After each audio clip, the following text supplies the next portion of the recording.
Hello everyone, this is Shivam here and आज की इस वीडियो के अंदर हम बात करने वाले हैं एमओटी के बारे में। तो देखिए, this is the second part of this video.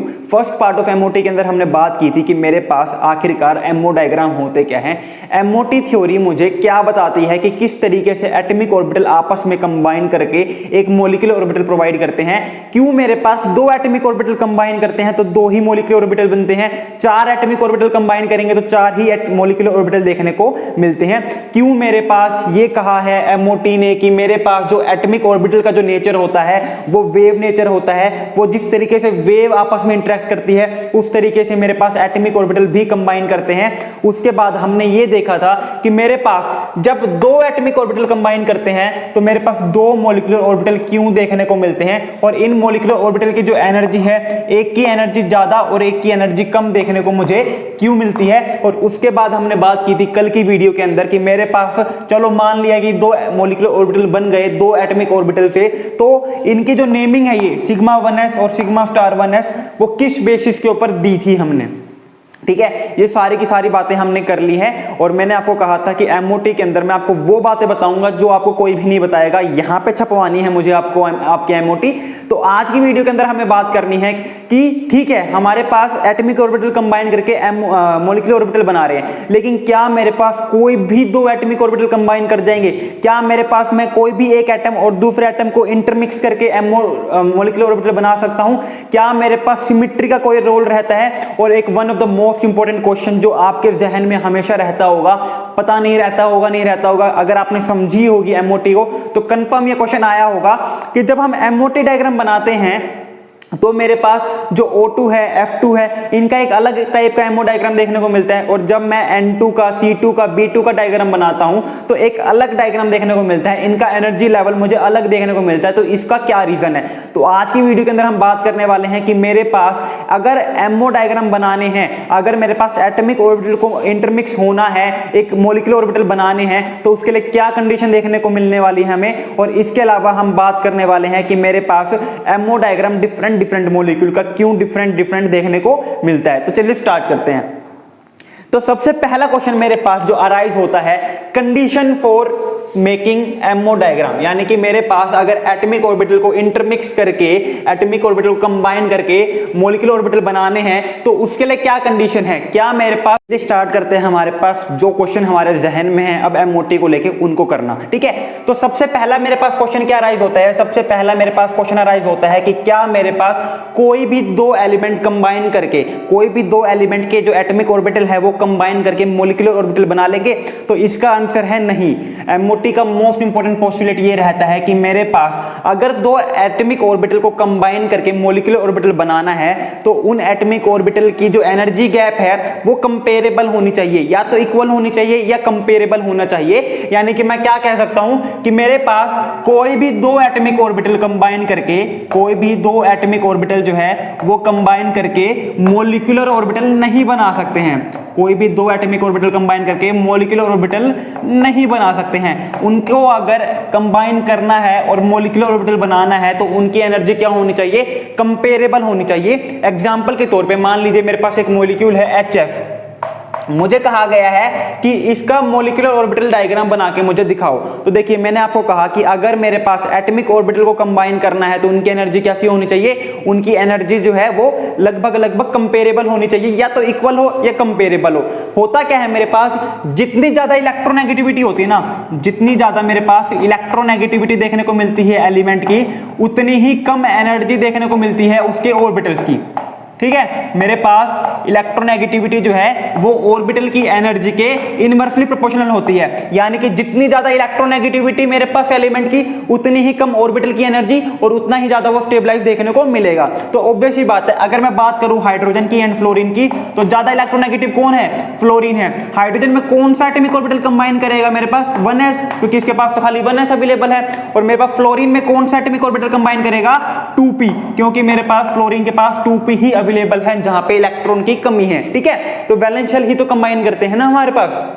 अब मेरे पास 1s और 2p में अगर मैं एनर्जी की बात करूं तो मेरे पास 2p की एनर्जी काफी कम होगी 1s से कंपेयर में। क्यों? क्योंकि मैंने अभी देखा जो इलेक्ट्रोनेगेटिविटी होती है वो ऑर्बिटल की एनर्जी के इनवर्सली प्रोपोर्शनल देखने को मुझे मिलती है। तो फ्लोरीन ज्यादा इलेक्ट्रोनेगेटिव है तो इसके जो ऑर्बिटल की जो एनर्जी होगी वो बहुत कम देखने को मिलेगी। तो लो अब इसका एमओ डायग्राम बनाने की कोशिश करते हैं। मेरे पास यहाँ पे क्या दिखाएंगे?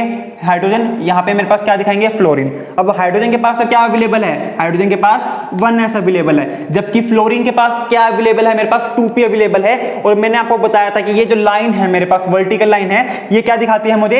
एनर्जी ऑफ ऑर्बिटल्स दिखाती है। क्या दिखाती है मुझे? एनर्जी ऑफ ऑर्बिटल्स दिखाती है। अगर मैंने ऑर्बिटल्स को जो है ऊपर बनाया हुआ है तो इसकी यानी कि एनर्जी क्या है? इंक्रीज है, काफी ज्यादा हाई है। ऊपर जाएंगे तो एनर्जी क्या होती है मेरे पास? एनर्जी मेरे पास इंक्रीज देखने को मिलती है। तो हाइड्रोजन के 1s की एनर्जी ज्यादा है, फ्लोरीन के जो 2p है उसकी एनर्जी क्या है मेरे पास? कम है। अब इनके एनर्जी गैप देखो, इतना ज्यादा एनर्जी गैप है, तो इतने ज्यादा एनर्जी गैप होने की वजह से यहाँ पे मेरे पास कोई भी एटॉमिक ऑर्बिटल कंबाइन नहीं कर सकता है। तो यहाँ पे मेरे पास कोई भी मॉलिक्यूलर ऑर्बिटल देखने को नहीं मिलेंगे। क्यों? क्योंकि इनका जो एनर्जी गैप है, ये एनर्जी गैप जो है बहुत ज्यादा है। अगर मेरे को दो एलिमेंट को कंबाइन करना है, दो एटॉमिक ऑर्बिटल को कंबाइन करना है और एमओ डायग्राम बनाने हैं, मॉलिक्यूलर ऑर्बिटल बनाने हैं, तो उनका एनर्जी गैप क्या होना चाहिए? या तो इक्वल हो या फिर कंपेरेबल होना चाहिए। ठीक है, तो यहां पे मेरे पास ये एनर्जी गैप जो है ये बहुत ज्यादा हाई है और इस एनर्जी गैप की वजह से मेरे पास जो है ये दोनों आपस में एटॉमिक ऑर्बिटल कंबाइन नहीं करवा सकते। और जब तक एटॉमिक ऑर्बिटल कंबाइन नहीं करेंगे मेरे पास, तब तक मेरे पास मॉलिक्यूलर ऑर्बिटल नहीं देखने को मिलेंगे। और इसी वजह से HF का एमओ डायग्राम पॉसिबल नहीं होता है।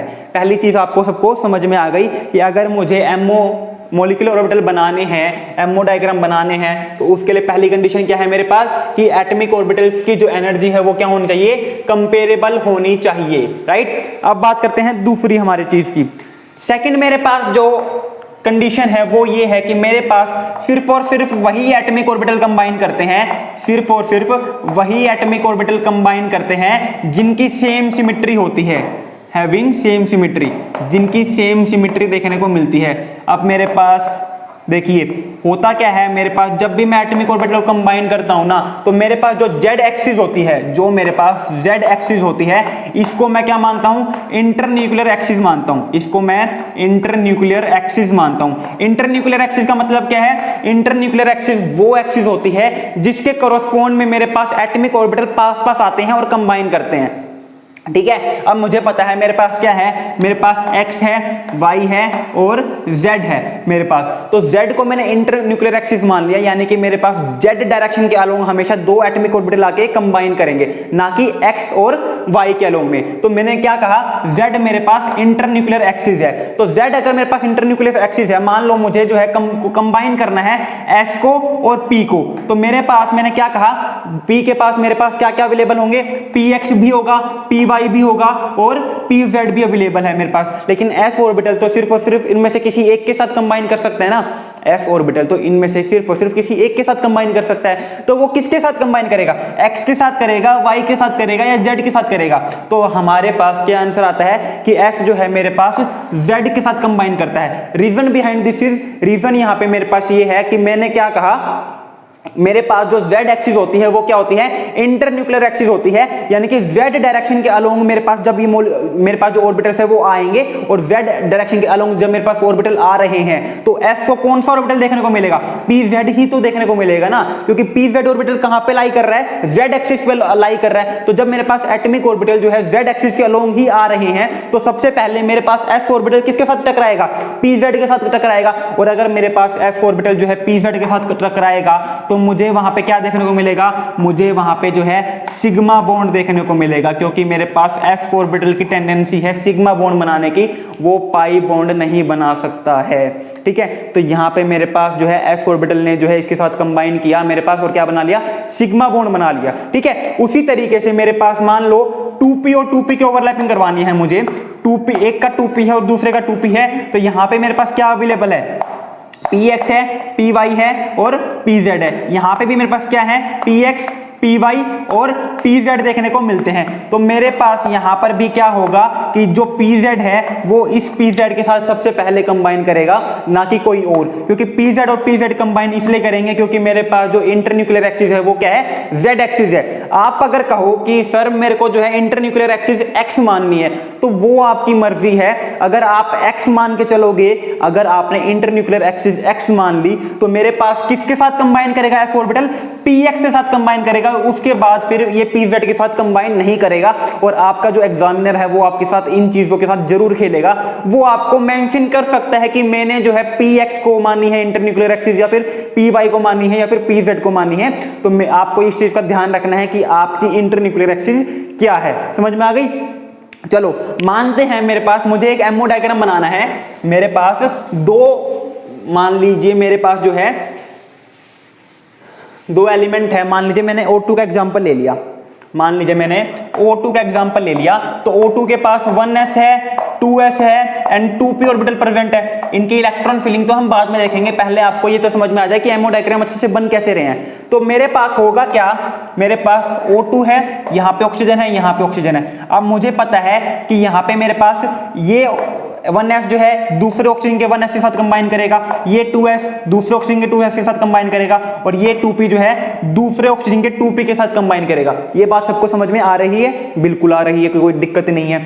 अब यहाँ पे मेरे पास जो है 1s की एनर्जी सबसे कम होगी, 1s की एनर्जी सबसे कम होगी। n+l रूल से हम क्या निकालते हैं, एनर्जी ऑर्डर डिसाइड करते हैं। तो इसका 1s जो है इसके 1s के साथ कंबाइन करके क्या बना लेगा, एक मेरे पास BMO बना लेगा, एक मेरे पास BMO बना लेगा, और एक मेरे पास क्या बना लेगा, ABMO बना लेगा। यहाँ पे कोई डाउट नहीं है, ठीक है। 1s ने कंबाइन किया यहाँ पे इस 1s के साथ, और क्या बना लिया, सिग्मा 1s और सिग्मा स्टार 1s। ये सब कुछ समझ में आ गया। अब मेरे पास जो 2s है और जो दूसरे ऑक्सीजन का 2s है, ये आपस में कंबाइन करेंगे, और जब ये आपस में कंबाइन करेंगे तो मेरे को क्या देखने को मिलेगा, मुझे यहाँ पे सिग्मा 2s और सिग्मा स्टार 2s देखने को मिल जाएगा। सिग्मा 2s और सिग्मा स्टार 2s देखने को मिल जाएगा। अभी तक तो यहाँ पे कोई भी दिक्कत हमें नहीं आ रही थी एमओ डायग्राम बनाने में। क्यों? क्योंकि इनके पास एक एक ऑर्बिटल प्रेजेंट था। इस s के पास एक ऑर्बिटल है, इस s के पास एक ऑर्बिटल है, कोई भी दिक्कत नहीं थी। लेकिन अब मेरे पास क्या आएगा, अब मेरे पास 2p आ गए। अब मेरे पास 2p आ गए, और 2p के पास मेरे पास 3 ऑर्बिटल है।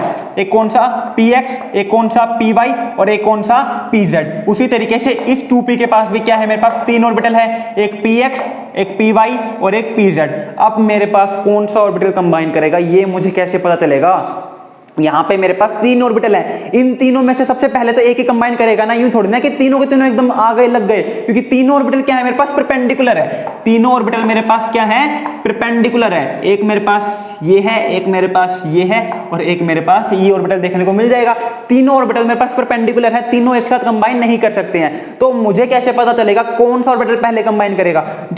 जो ऑर्बिटल सबसे पहले कंबाइन करेगा वो कौन सा होता है, जो इंटरन्यूक्लियर एक्सिस के ऊपर प्रेजेंट होगा, जो मेरे पास इंटरन्यूक्लियर एक्सिस के ऊपर प्रेजेंट होगा। और इंटरन्यूक्लियर एक्सिस हम कौन से मानते हैं, Z को मानते हैं। इंटरन्यूक्लियर एक्सिस मेरे पास किसको मानते हैं, Z को मानते हैं। तो मेरे पास जो है इसका pz सबसे पहले कंबाइन करेगा, और इसके pz से, और मुझे क्या दे देगा, सिग्मा pz दे के देगा।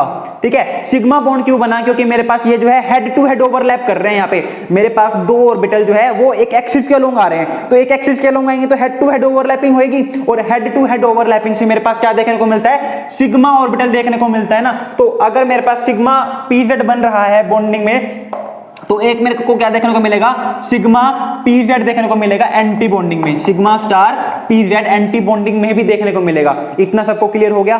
ठीक है, अब बात करते हैं, मेरे पास यहां पर तो सिग्मा बॉन्ड बन गया, लेकिन मेरे पास जब मैं px और py की बात करता हूं तो क्या देखने को मिलता है मुझे वहां पे पाई बॉन्ड देखने को मिलता है। मुझे वहां पे क्या देखने को मिलता है, मुझे वहां पे पाई बॉन्ड देखने को मिलता है। इसका रीजन क्या है कि यहाँ पे मेरे पास ये पाई x है, पाई y है, और यहाँ पे मेरे पास पाई स्टार x और ये पाई स्टार y है। इसका रीजन क्या है मेरे पास, ठीक है।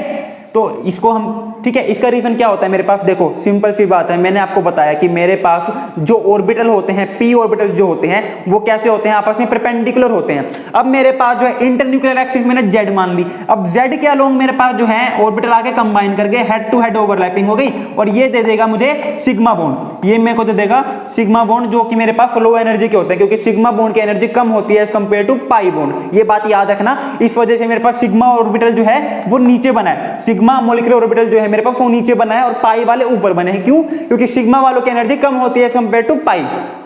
पहली बात तो ये समझ में आ गई ऊपर नीचे का क्या चक्कर है। अब दूसरी बात आपको ये समझनी है कि ये पाई क्यों बने हैं, यहां पर ये पाई क्यों बने हैं। तो पाई बनने का रीजन यहां पर ये है कि मेरे पास एक बात बताओ, जो चीज मेरे पास कंबाइन कर चुकी है, यानी कि मेरे पास pz और pz जब कंबाइन कर चुके हैं, अब मेरे पास जो px और py है, जो मेरे पास px और py है वो क्या है, इसके परपेंडिकुलर में है, इसके परपेंडिकुलर में है। और जो अगर मेरे पास हेड टू हेड ओवरलैपिंग होने के बाद जो परपेंडिकुलर ऑर्बिटल बच गए वो तो कैसे ओवरलैपिंग करेंगे, साइड वाइज ओवरलैपिंग ही तो करेंगे ना। मेरे पास ये चीज कंबाइन कर चुकी है, मान लो ये मेरे पास z थी, इंटरन्यूक्लियर एक्सिस ये थी, मेरे पास ये कंबाइन कर चुकी है। अब मेरे पास जो x है वो इसके परपेंडिकुलर में है, x मेरे पास परपेंडिकुलर में है, और मेरे पास जो ये अप्रोच हुई है वो मेरे पास अप्रोच इस तरीके से हुई है, मेरे पास जो दो ऑर्बिटल की अप्रोच हुई है वो इस तरीके से हुई है, हेड टू हेड ओवरलैपिंग के साथ हो गई। अब मेरे पास जो px है वो इसके परपेंडिकुलर में है, तो इसका px भी परपेंडिकुलर में होगा, और जब मेरे पास दो परपेंडिकुलर मॉलिक्यूल ऑर्बिटल जब पास पास आएंगे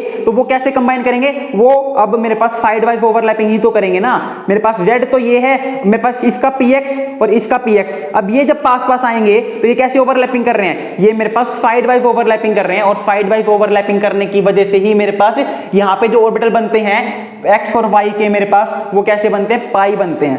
समझ में नहीं आया, दोबारा एक और बार दोबारा ट्राई करते हैं। मान लो मेरे पास जो है z डायरेक्शन ये थी, मेरे पास z डायरेक्शन ये थी, z का ऑर्बिटल जो है इस दूसरे ऑक्सीजन के z ऑर्बिटल से जो है pz के साथ कंबाइन कर गया। अब मेरे पास जो x है, इसका x और इसका x, मान लो ये मेरे पास x ऑर्बिटल था, x ऑर्बिटल क्या होगा, इस z के परपेंडिकुलर ही तो होगा ना, ये ऑर्बिटल इसके परपेंडिकुलर ही तो होगा। अब मेरे पास इस डायरेक्शन में जब ये मूव कर रहे हैं, इस डायरेक्शन में जब ये मूव कर रहे हैं, तो ये तो मेरे पास सिग्मा बॉन्ड के लिए रिस्पॉन्सिबल हो गया। अब जब ये दोनों कंबाइन करेंगे x ऑर्बिटल, तो ये आपस में कैसे कर रहे हैं, साइड वाइज ओवरलैपिंग ही तो कर रहे हैं ना, और साइड वाइज ओवरलैपिंग से मेरे पास क्या बनेगा, साइड वाइज ओवरलैपिंग से मेरे पास जो है पाई बनता है, मेरे पास यहाँ पे क्या बनता है, मेरे पास साइड वाइज ओवरलैपिंग से पाई बॉन्डिंग देखने को मिलती है। उसी तरीके से जो py है, उसी तरीके से मेरे पास जो py है वो भी क्या होगा, मेरे पास परपेंडिकुलर है z के, मेरे पास py भी क्या है, परपेंडिकुलर है z के। इस डायरेक्शन में इन्होंने जब कंबाइन किया है, तो अब ये जो है ये कैसे कंबाइन करेंगे, py भी तो मेरे पास साइड वाइज ओवरलैपिंग करेंगे, और इसी वजह से मेरे को क्या देखने को मिलता है, ये इसी वजह से मेरे को जो है ये px और py जो है वो पाई बॉन्ड बना के देते हैं, सिग्मा बॉन्ड बना के नहीं देते हैं। अगर अब आप कहो ना कि मैं सर इंटरन्यूक्लियर एक्सिस चेंज करूंगा, मैंने मान लो इंटरन्यूक्लियर एक्सिस जो है x को मान लिया, मैंने इंटरन्यूक्लियर एक्सिस x को मान लिया, तो x डायरेक्शन के अलोंग कंबाइन करेंगे, और जब ये x डायरेक्शन के अलोंग कंबाइन करेंगे तो मेरे पास अब जो सिग्मा बॉन्ड बन रहा था वो pz ना बन के क्या बन जाएगा, px बन जाएगा, और जो मेरे पास पाई बॉन्ड है वो पाई x ना बन के क्या बन जाएगा, पाई y देखने को मिल जाएगा। ठीक है, पाई y और पाई z ये दो देखने को मिल जाएंगे, पाई y और पाई z देखने को मिल जाएंगे अगर मैं अपनी इंटरन्यूक्लियर एक्सिस चेंज कर लेता हूं तो। और एग्जामिनर आपसे यहां पे कैसे क्वेश्चन पूछता है कि मैंने जो है px को जो है इंटरन्यूक्लियर एक्सिस मान लिया, x डायरेक्शन को इंटरन्यूक्लियर एक्सिस मान लिया। अब बताओ मेरे पास होमो कहां पे देखने को मिलेगा, हाईएस्ट ऑक्यूपाइड मॉलिक्यूलर ऑर्बिटल कहां देखने को मिलेगा। तो हाईएस्ट ऑक्यूपाइड मॉलिक्यूलर ऑर्बिटल में मान लो जो ऑर्बिटल्स के अंदर मेरे पास जो इलेक्ट्रॉन है वो यहां पे फिल हो रहे होंगे, तो मेरे पास होमो क्या हो जाएगा, पाई y और पाई z देखने को मिलेगा, पाई y और पाई x देखने को नहीं मिलेगा। तो इस टाइप के क्वेश्चन जो है मेरे पास यहां से पूछे जाते हैं।